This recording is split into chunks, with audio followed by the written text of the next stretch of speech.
किसी ने राम कथा विस्तार से कही, जिसको महेश्वर ने सुना।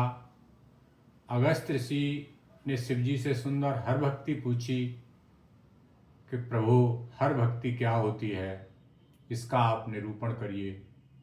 शिवजी ने उन्हें तब भक्ति का निरूपण किया। श्री रघुनाथ जी के गुणों की कथाएं कहते सुनते कुछ दिन तक शिवजी वहीं रहे। तत्पश्चात अगस्त महर्षि से विदा लेकर सती जी के साथ कैलाश पर्वत अपने धाम को चल दिए। उन्हीं दिनों पृथ्वी का भार उतारने के लिए श्री राम ने रघुवंश कुल में अवतार लिया था। वे उस समय अपने पिता के वचन का पालन करने के लिए राज्य का त्याग करके तपस्वी वेश में वन में विचरण कर रहे थे। शिवजी हृदय में विचार करते जा रहे थे कि भगवान के दर्शन मुझे किस प्रकार हों। प्रभु ने यद्यपि गुप्त रूप से अवतार लिया है, मेरे जाने से, मेरे उनके पास पहुंचने से सब लोग यह जान जाएंगे, परंतु श्री शंकर जी के हृदय में इस बात को लेकर बड़ी दुविधा भी थी।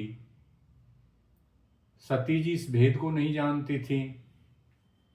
शिव जी के मन में भेद खुलने का डर भी था कि मैं यदि सती जी को बताऊंगा कि विष्णु भगवान ने राम के रूप में मनुष्य शरीर धारण कर अवतार लिया है, तो इसका भेद खुल जाएगा और उनका अवतार लेने का जो उद्देश्य है वो उसमें कुछ व्यवधान बाधा हो सकती है।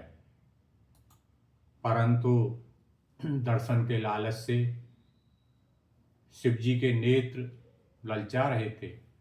शिवजी ने उस अवसर पर श्री राम को देखा, परंतु अवसर ठीक न जानकर परिचय नहीं किया, क्योंकि सती जी पार्वती जी साथ में थीं।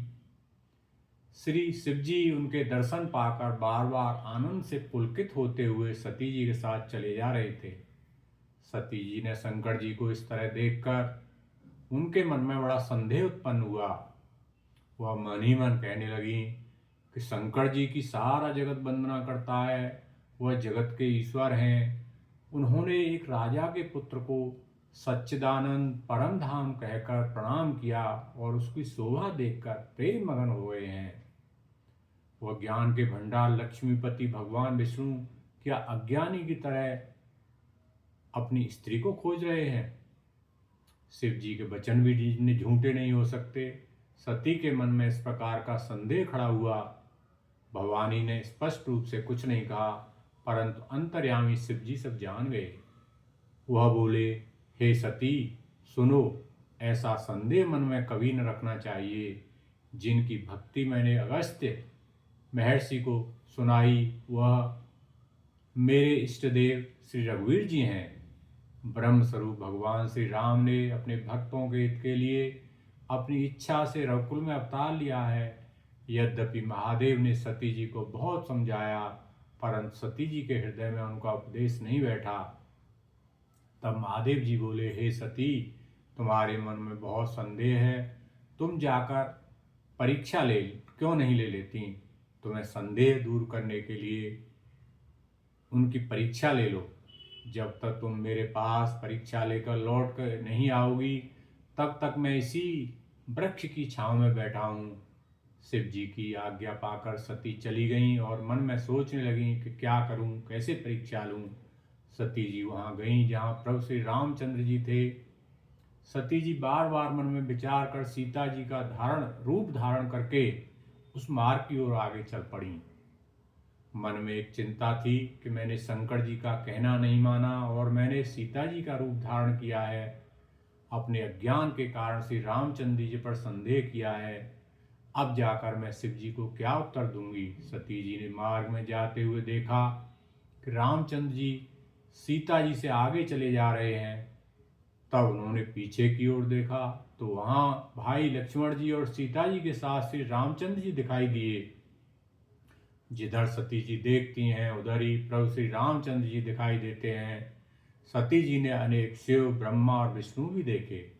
उन्होंने देखा विभिन्न तरह के वेश धारण किए सभी देवता रामचंद्र जी की चरण वंदना और सेवा में लगे हैं।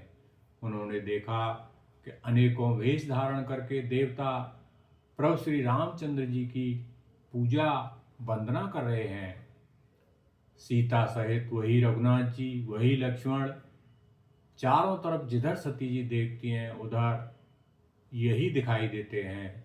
सती जी ऐसा देखकर बहुत डर गईं और उन्हें अपने मन में संकोच हुआ, उनका हृदय कांपने लगा। उन्होंने फिर आंख खोलकर देखा तो वहां सती जी को कुछ भी दिखाई नहीं दिया। तब वह बार बार श्री रामचंद्र जी के चरणों में नतमस्तक होकर वहां से चली गईं जहाँ शिव जी थे। जब पास पहुंची तो शिव जी ने कहा, तुमने रघुनाथ जी की किस प्रकार परीक्षा ली, सच सच कहो। आज के एपिसोड को हम यहीं विराम देते हैं। नेक्स्ट एपिसोड में आगे की सती